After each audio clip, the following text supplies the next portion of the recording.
Que el Señor les bendiga. Bienvenidos una vez más a nuestra clase en la Escuela Pastoral. Estamos analizando la doctrina de la Palabra de Dios. Nos encontramos en el capítulo 2, que es la identidad de las Escrituras.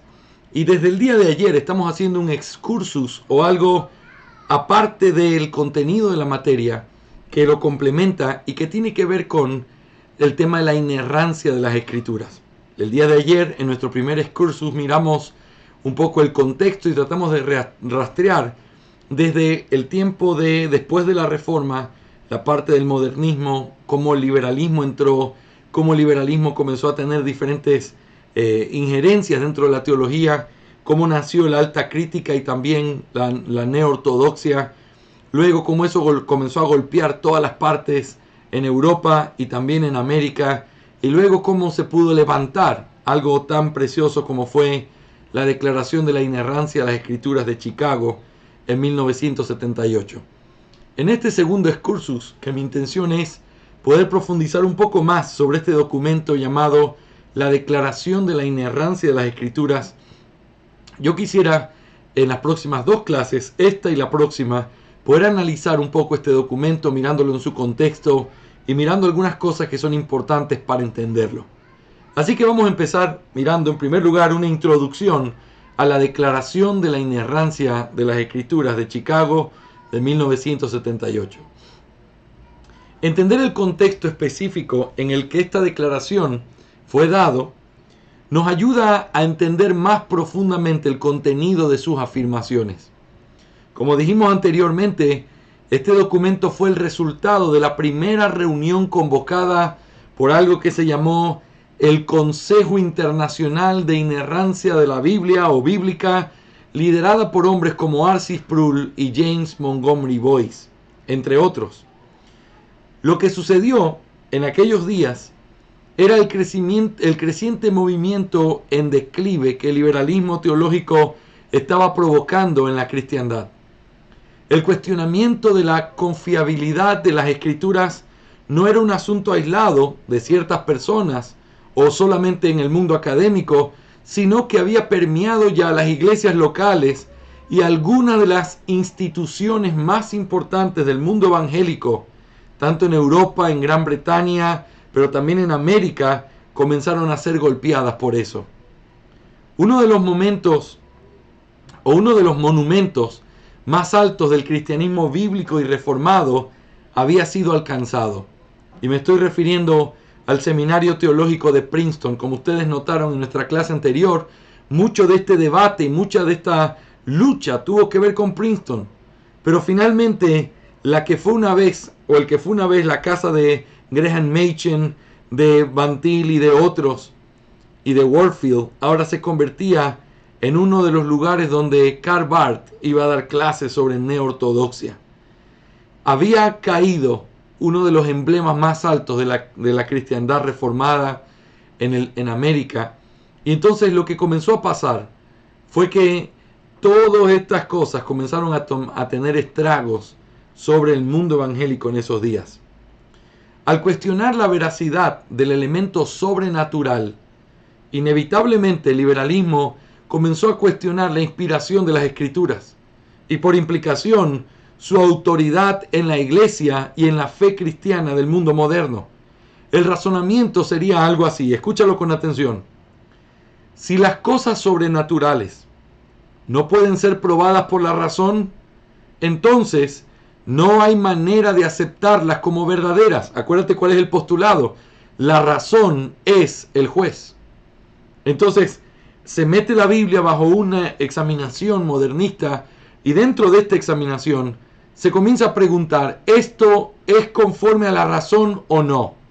Lo que ellos terminaron haciendo fue quitando la parte sobrenatural de la Biblia, todas las cosas que eran completamente milagrosas. Estaba escuchando a una persona contar que parte de estos del seminario de Jesús, que eran una gente liberal, muy famosa en ese tiempo, enseñaban cosas como esta. En la multiplicación de los panes y los peces, ellos decían, no, lo que Jesús hizo ahí no fue que multiplicó, eso ya fue una manera legendaria de contar lo que sucedió. Lo que realmente pasó fue que el Señor Jesús habló de tal manera y conmovió de tal manera con su discurso a esta gente, que esta gente finalmente terminó moviendo su alma y terminó dando lo que tenía para que todos pudieran almorzar ahí juntos. Ese es el tipo de explicación que le daban a este tipo de relatos. Ahora, si entonces no existe la parte sobrenatural, entonces, y la Escritura afirma que hay cosas sobrenaturales, entonces la Biblia está afirmando cosas que no son verdad. Si la Biblia afirma que hay cosas que no son verdad, entonces la Biblia tiene error.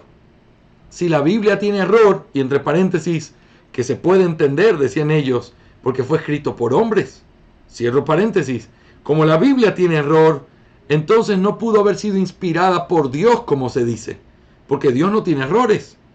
Y por lo tanto, si no fue inspirada por Dios y tiene errores humanos, entonces no puede ser la máxima autoridad en la vida de la iglesia ni en la vida de la fe.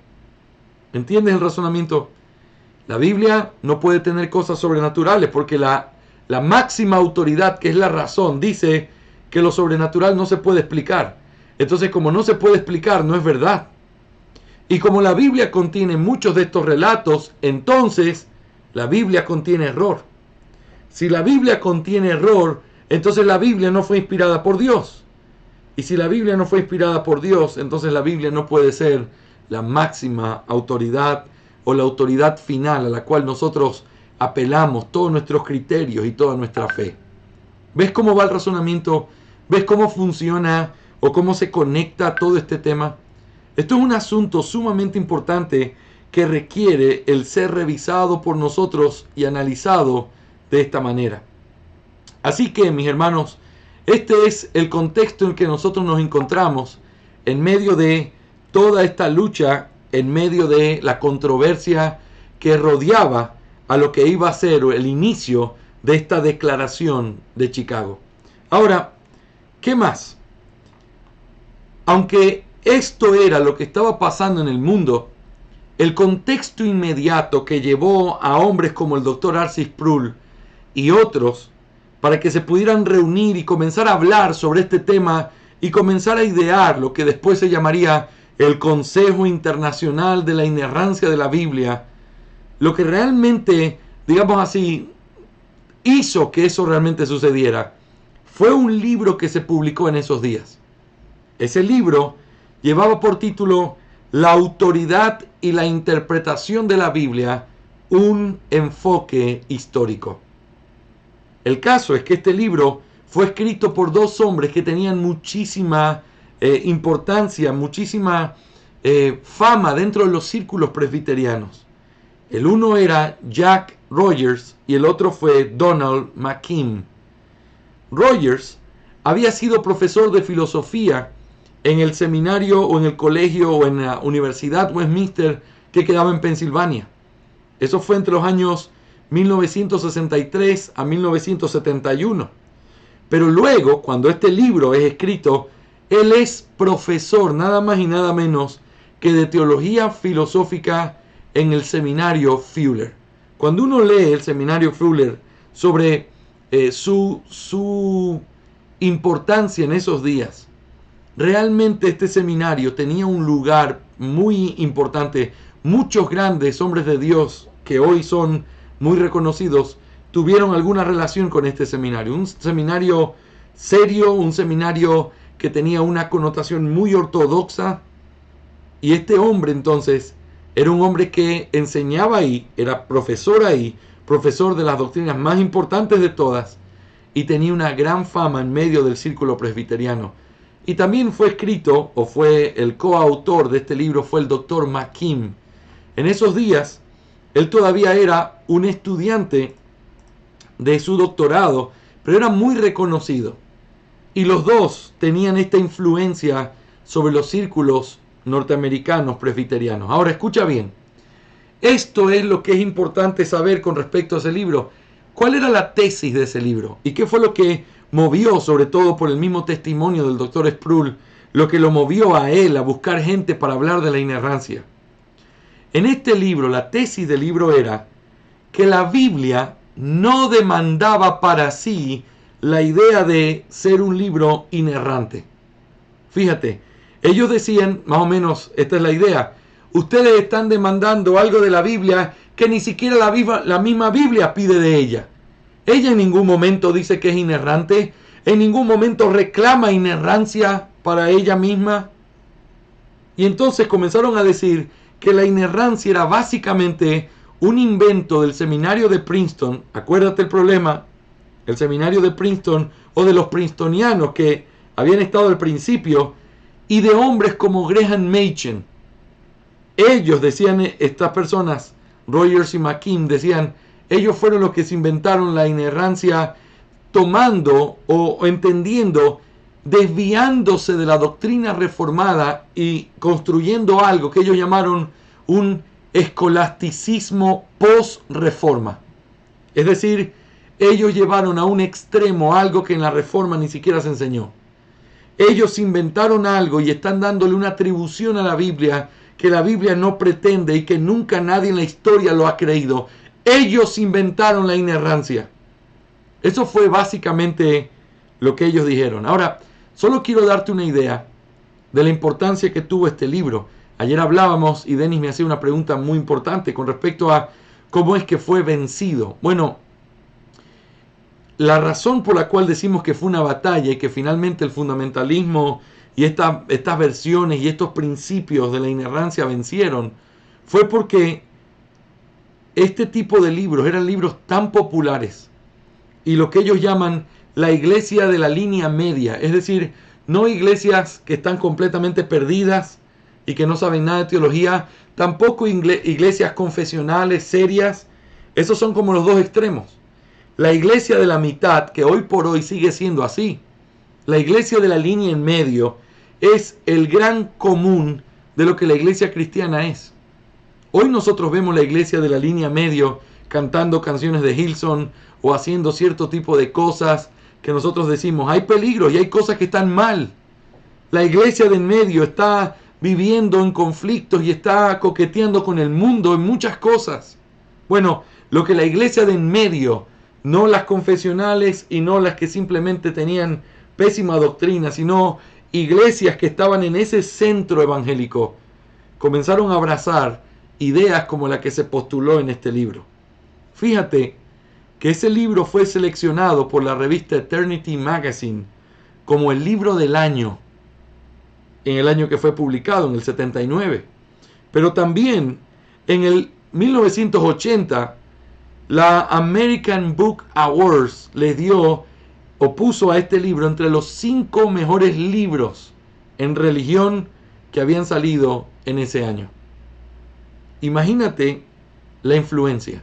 Para que algo tenga esa fama como libro del año, no tiene que ver con cuántos simpatizantes hay, tiene que ver con cuántos compran el libro. Y cuántos compran el libro te muestra cuánta gente estaba leyendo y discutiendo sobre el tema. Por lo tanto, te muestra un poco el contexto. Este libro que hablaba de un cuestionamiento a la inerrancia fue uno de los 5 libros más vendidos en esa época. Eso no pasa hoy, por lo menos no con un tema relacionado con la inerrancia. Quiero y te digo todo esto para que sepas en dónde estaba dentro de la discusión cristiana común y corriente este tema. Según lo cuenta el doctor Sproul, esto fue lo que movió a algunos pastores y teólogos para que comenzaran la creación de lo que llamaron el Consejo Internacional sobre la Inerrancia de la Biblia, que fue conformado por 13 miembros, los cuales reunieron a más de 300 líderes, teólogos y pastores cristianos de diferentes denominaciones de 11 países distintos en la primera cumbre que se celebró del 26 al 28 de octubre de 1978. Mira cómo sucedió y mira qué interesante el contexto de cómo fue que las cosas se llegaron a hacer. Ahora, antes de poder meternos más en nuestro estudio, creo muy necesario el tener que considerar algo que he llamado, en nuestro primer punto, de los asuntos preliminares de la Declaración de Chicago. Antes de considerar el contenido mismo de la declaración, es necesario considerar la siguiente pregunta.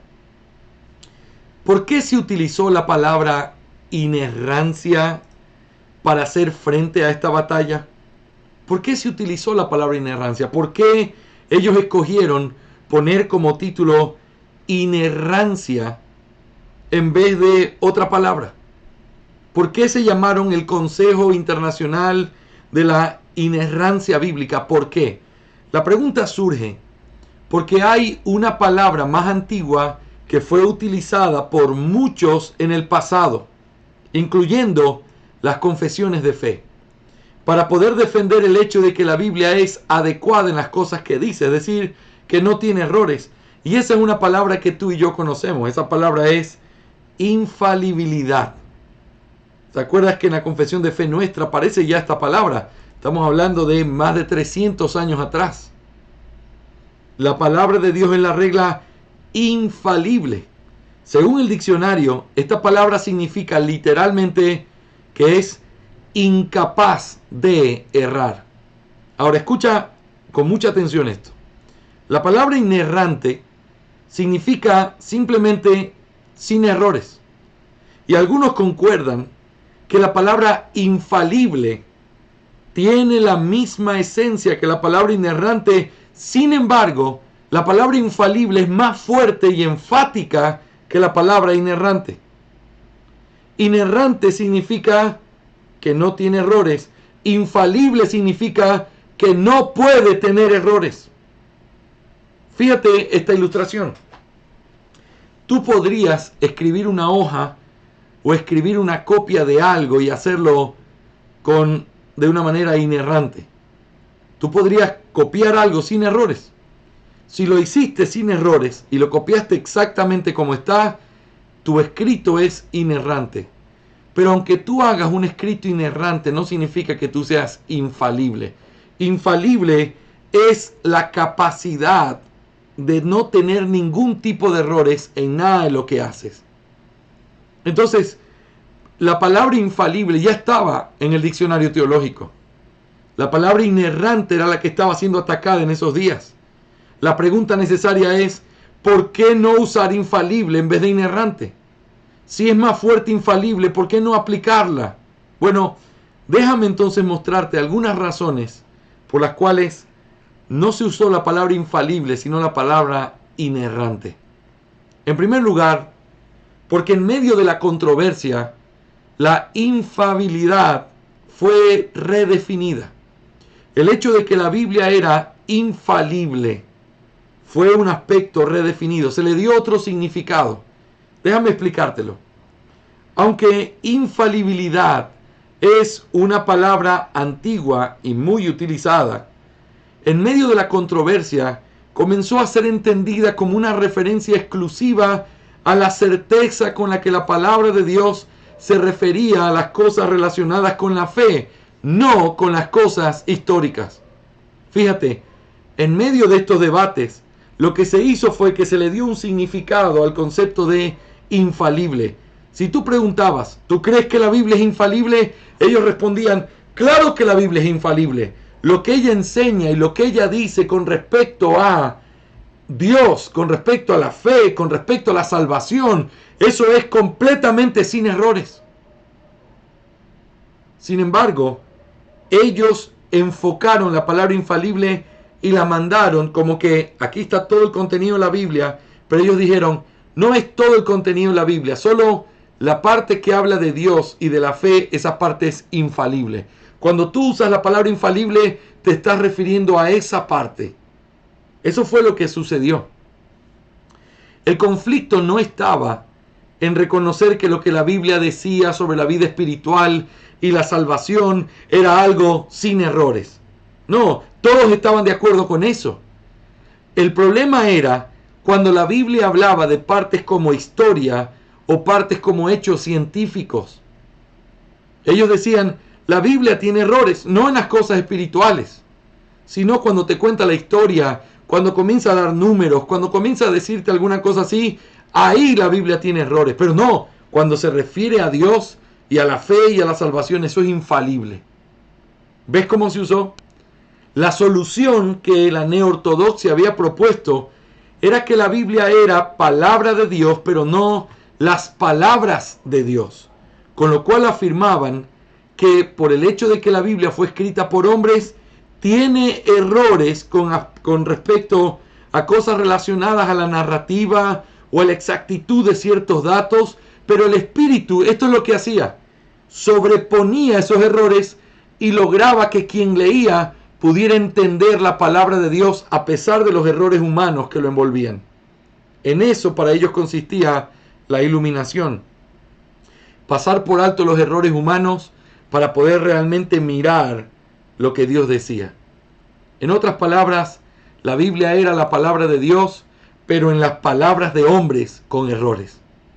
En este sentido, hasta los neortodoxos podían decir: yo creo que la Biblia es infalible. ¿Ves cuál es el problema? La palabra infalible, aunque tiene el significado de que no tiene y no puede tener errores, y tal como se escribió en las confesiones de fe como en la nuestra, implica eso. La Biblia no tiene errores. Pero con el tiempo y con esta controversia comenzó a redefinirse y simplemente la pusieron en un lado de lo que la Biblia dice. No está hablando de todo, está hablando de la parte espiritual. Esa es la parte infalible. Cuando habla de los reyes o de números, mira, hay errores. Y esa es la parte humana, pero está bien. El Espíritu hace que nosotros pasemos por alto eso y podamos entender a Dios correctamente a pesar de esos errores. Eso es lo que la neortodoxia estaba enseñando. Eso es lo que se estaba tratando de postular. No te apasiones tanto. Sí, la Biblia contiene la verdad de Dios, pero tiene errores, por lo tanto no puedes apelar a ella o a exactamente sus palabras, porque tiene errores. Lo importante es que entiendas lo que ella quiere decir. Eso es básicamente lo que se estaba pregonando en esos días. El problema no era que la Biblia sea infalible. Ellos creían a su manera en que la Biblia era infalible. El problema estaba con el término inerrante. Y eso nos lleva a nuestro segundo punto importante de este preludio, que nos ayuda a entender cosas que aparecen en esta declaración. Número 2, porque en medio de la controversia, infalibilidad no tenía la misma implicación que inerrante. No tenía la misma implicación. Debido a que el conflicto no estaba ardiendo sobre el sonido de la palabra infalible, los que lideraban este consejo y luego la cumbre sobre la inerrancia en Chicago escogieron la palabra inerrancia. Esa era la palabra del conflicto. Inerrancia fue una palabra tan importante porque era con la que se catalogaba si alguien, o como un retrógrada no educado que se quedó con lo aprendido, o como un educado teólogo del modernismo que ahora tenía una visión mucho más contemporánea y científica de la Biblia. Lo digo de manera irónica. Si tú creías en la inerrancia, tú eras un ignorante. Tú eras un muchacho de campo que simplemente había aprendido lo que su pastorcito le había enseñado algún domingo. Tú no sabes nada de la ciencia. Pero decir que tú crees que la Biblia tiene errores sonaba muy intelectual, muy académico. Era de lo que se estaba hablando. Era un ignorante el que decía lo contrario. Por lo tanto, el problema no era infalible. Ese no era el problema. El problema era cuando sonaba inerrante. Parecía que tú no podías simplemente pasar por alto esa palabra en esos días. O estabas con esa palabra y la defendías, o eras de los que simplemente te comenzaba a hervir la sangre porque sentías que esa palabra era parte de lo arcaico del pasado que tenía que ser resuelto a la luz de la nueva tecnología y de la nueva estudio científico de la palabra. El doctor Sproul, en una clase titulada Inspiración, Infalibilidad, Inerrancia, dijo lo siguiente con respecto a una conversación que él tuvo con J.I. Packer sobre el uso de esta palabra. Estamos hablando del contexto cuando ellos están reunidos, hablando y discutiendo. Bueno, ¿cómo nos vamos a llamar? Eso es básicamente el contexto. ¿Qué nombre nos ponemos? Y entonces esto es lo que dice el doctor R.C. Sproul. He tratado de guardar la mejor esencia de lo que él dice, aunque está un poco parafraseado. Recuerdo haber dicho en esos días, dice Sproul, Creo que inerrancia es una palabra que no nos sirve estratégicamente. Lo pensaba porque debíamos escoger una palabra que evite toda malinterpretación de parte de otros y había mucha hostilidad hacia ella. ¿Podremos encontrar una palabra que al escucharla la gente no sea movida por un asunto emocional? Pensé. Esto era importante porque lo que estábamos hablando era de la credibilidad de la palabra de Dios, que la palabra de Dios es verdad y confiable. De eso se trata esto.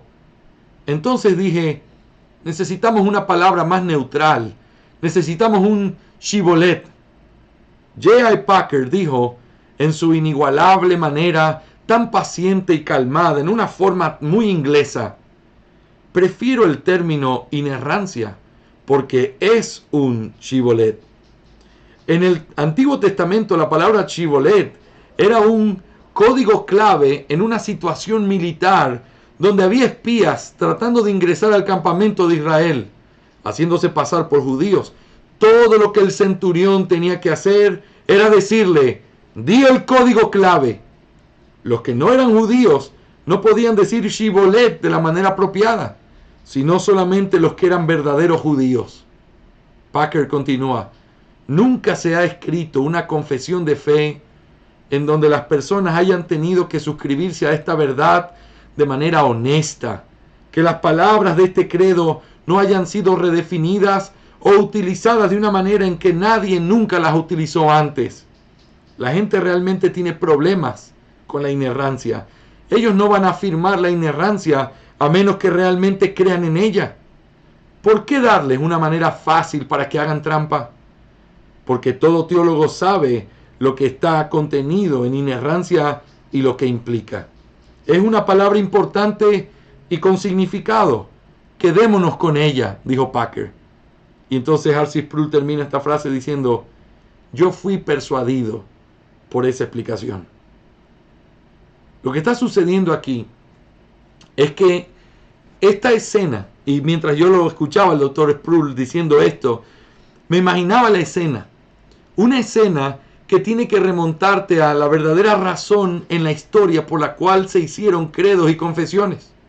No era simplemente para poder establecer un credo generalizado que todos pudiéramos decir. Era para poder poner una línea entre la verdad y el error. Era para poder decir, si tú no estás dispuesto a decir que crees esto, entonces tú y yo no podemos andar juntos. Lo que pasó con Arrio, una historia tan conocida, quizás la más conocida en la historia de las confesiones y los credos. Arrio utilizaba lenguajes así como en este tiempo. Oh, sí, yo creo que la Biblia es infalible. Él decía, sí, yo creo que el Hijo es Dios. Pero el uso de la palabra y la definición de la palabra es lo que hacía que él pueda mantenerse en su error, porque así como decía Packer, se redefine lo que las palabras significan. Oh, para mí, que Hijo es Dios tiene este significado. El problema es que ese no era el significado inicial. Para mí la Biblia es infalible en este sentido. El problema es que ese no era el sentido inicial. A través de toda la historia, nosotros encontramos en los reformadores, Lutero, Calvino, Zwinglio, todos ellos, hablando de, sí, sin duda no usaron la palabra inerrancia y a veces ni siquiera la palabra infalible, pero decían cosas como esta, la Biblia no tiene error. Por lo tanto, el concepto de infalible fue redefinido a su propia conveniencia para poder confesar un credo que realmente ellos no creían, sino que estaban interpretándolo de su propia manera. ¿Cómo tú resuelves un problema así? De la misma manera que la iglesia lo ha hecho a lo largo de los años. Una palabra la definen con toda claridad para poder decir, mira, no solamente infalible, sino que quiero decirte esto. ¿Crees que la Biblia no tiene errores en ninguna de sus partes, incluyendo las cosas que hablan de cosas espirituales, pero también otro tipo de temas como la historia, la arqueología, los años, los números, etcétera, etcétera, etcétera? ¿Lo crees? No. Entonces tú no crees que la Biblia es infalible. La única forma en la que se lo hizo en la historia fue definiendo apropiadamente las palabras. Y eso fue lo que ellos hicieron con esta palabra. Y es interesante la historia de Shibolet. ¿Te acuerdas de esa historia? Déjame leértela, que sea parte de nuestra introducción y de poner nuestra mente en eso. Eso está en Jueces capítulo 12, versículos 1 al 6. Los hombres de Efraín se reunieron y cruzaron el Jordán hacia el norte y dijeron a Jefté: ¿por qué cruzaste a pelear contra los hijos de Amón sin llamarnos para que fuéramos contigo? Quemaremos tu casa sobre ti. Y Jefté le respondió: yo y mi pueblo estábamos en gran contienda con los hijos de Amón, y cuando os llamé, no me librasteis de sus manos. Viendo pues que no me ibais a librar, arriesgué mi vida. ¿Por qué pues habéis subido hoy a pelear contra mí? Entonces Jefté reunió a todos los hombres de Galaad y peleó contra Efraín, y los hombres de Galaad derrotaron a Efraín. Porque estos decían: soy fugitivo de Efraín, vosotros los galaaditas, en medio de Efraín y en medio de Manasés. Y se apoderaron los galaaditas de los vados del Jordán, al lado opuesto de Efraín. Y aconteció que cuando alguno de los fugitivos de Efraín decía: dejadme cruzar, los hombres de Galaad les decían: ¿eres efrateo o eres efraimita? Si él respondía no, entonces le decían: di pues la palabra Shibolet. Pero él decía Sibolet, porque no podía pronunciarla correctamente. Entonces le echaban mano y lo mataban junto a los vados del Jordán, y cayeron en aquella ocasión 42,000 de los de Efraín. Fíjense el contexto, y a esto se está refiriendo tanto Sproul como Packer. Shibolet era una palabra que era un código, solo podía ser dicha por aquellos que eran parte del pueblo. Quien no podía pronunciar esta palabra no era israelita, y por eso lo mataban. Ahora, fíjate el contexto en el que se está aplicando esto. Necesitaban una palabra como un Shibolet, que el que sea del pueblo de Dios pueda decir: yo creo en eso, y que se manifieste los que no son del pueblo de Dios al no poder pronunciar esas palabras y decir: yo creo en la inerrancia. Por eso escogieron la inerrancia como un asunto tan importante. Ahora, aparte de esta verdad relacionada con las palabras, es importante que tengamos en mente la implicación de aceptar una palabra de Dios inerrante. Para muchos de los académicos de este día, y eso es lo que hablábamos ayer, cuando tú aceptabas que la Biblia era inerrante, tú estabas automáticamente negando la parte del proceso humano de la inspiración. Es decir, si tú decías que la Biblia era inerrante, tú le estabas quitando una realidad que la Biblia tiene. Si es producto de hombres, debe tener errores. Y entonces en eso se basó la discusión. Si crees que es inspirada solo por Dios, entonces tú crees que es una cosa mecánica. Entonces tú crees que es un dictado. Pero si es un dictado, no es el hombre quien es el autor, es simplemente un secretario. Pero eso no es lo que se creía, y eso no es lo que la Biblia enseña. La Biblia enseña que la Biblia es un libro escrito por hombres también, es de autoría humana, pero autoría divina al mismo tiempo, lo cual hace que sea sin errores.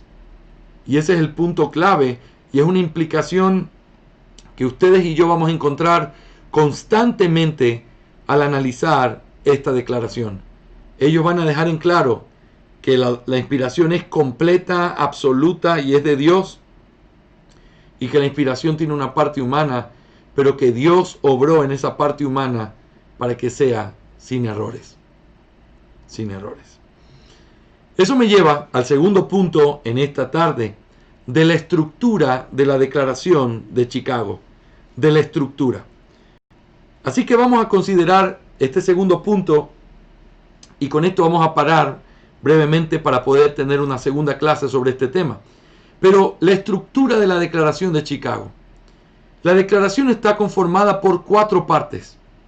Un prefacio, una declaración resumida, los 19 artículos de afirmamos y negamos, y lo que tiene que ver con una explicación o una exposición de la doctrina. Nosotros vamos a mirar las 3 primeras partes, la número 4, La vamos a dejar para que ustedes puedan seguir investigando al respecto, pero voy a tratar de explicar, voy a tratar de hacer lo que la cuarta parte hace, lo voy a hacer con ustedes al considerar todo este texto. Ahora, quiero solamente mencionarles algo bien importante. Son 19 artículos, pero que no solamente ellos afirman cosas, sino que ellos también niegan cosas. Y esto es clave. Otra vez, escuchando a uno de sus autores principales, al doctor Sproul, él decía, en una época como esta, lo que tú tienes es personas que pueden afirmar cosas y dicen, mira, no me importa lo que tú afirmes, mientras tú no digas que esa es la verdad absoluta o que los que creen otra cosa están mal. Así que tú puedes afirmar algo, pero mientras tú no digas que lo contrario a lo que estás afirmando está mal, entonces todo bien contigo. Ese es el mundo del inclusivismo en el que estamos. Ese es el mundo modernista en el que ellos tuvieron que elaborar esta declaración. Y esa declaración por eso tiene no solamente una afirmación, sino también una negación.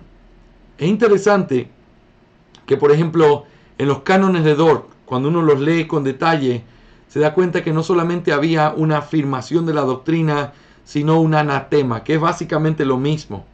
Quizás el negar es un poco más suave que decir un anatema, que es una maldición de parte de Dios. Pero esto es una cosa común en los credos. Cuando tú lees el credo de Calcedonia relacionado con las diferentes doctrinas de Cristo, o cuando lees lo que tiene que ver con lo que escribió Atanasio sobre el tema de la Trinidad, dicen que son malditos y que no son salvos aquellos que niegan lo que se está diciendo ahí. Es porque afirmar algo pone una línea que inevitablemente te dice hasta aquí es la verdad y de ahí para allá comienza el error. Así que es importante que cuando veamos esta estructura nos demos cuenta que tiene afirmaciones muy claras, pero también tiene negaciones muy claras. Creemos que, negamos que. Y esos son aspectos importantes.